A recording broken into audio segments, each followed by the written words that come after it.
Le 2 janvier 1868 était mis en route à Saint-Quentin la première machine à broder mécanique.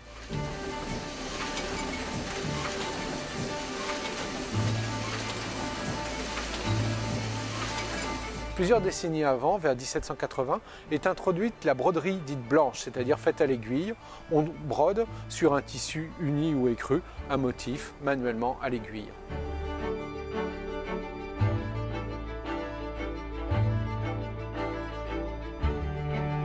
Dans les années 1860, on compte plus de 60 établissements à Saint-Quentin qui emploient plus de 2000 ouvrières en ville et plus de 10 000 autres dans les campagnes.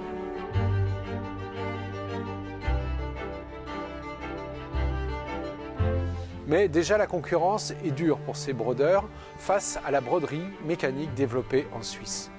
En fait, en 1829, Josua Heimann, un Mulhousien, a inventé une machine qui permet de remplacer la broderie à la main par la broderie mécanique.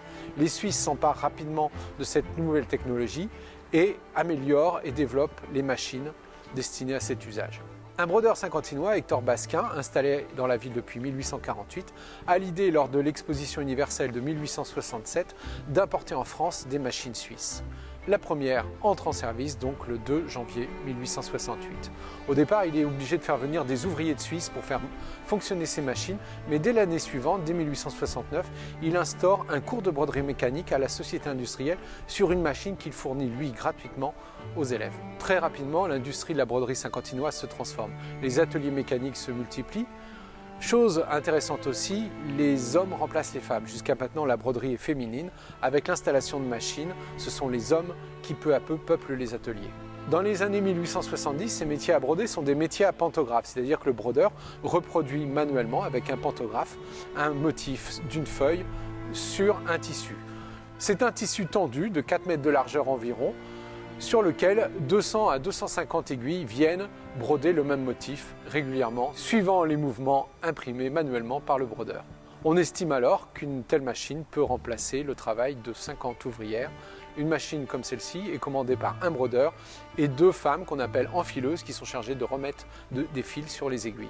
La plupart de ces machines sont des machines suisses, fabriquées dans les ateliers Saurer, mais aussi on a quelques constructeurs saint-quentinois, notamment Frédéric Schmitt, qui réalisent des machines pour l'industrie locale.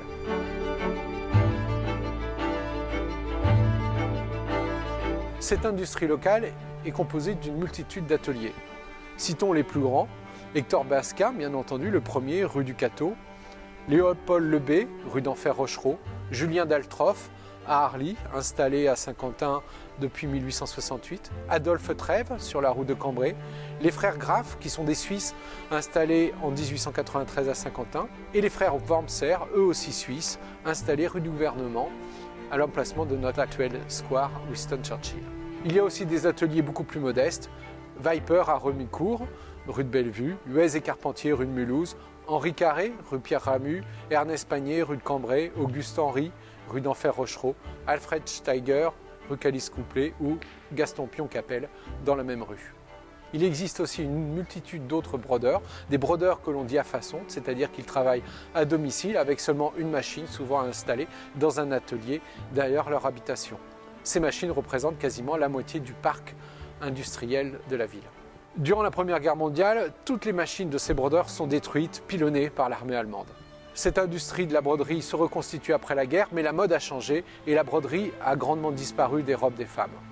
Dans les années 1960, on compte encore une vingtaine d'établissements de broderie qui emploient 500 à 600 personnes. Malheureusement, au début du XXIe siècle, les 2 derniers établissements, Anderes et Treux, ferment à leur tour leurs portes.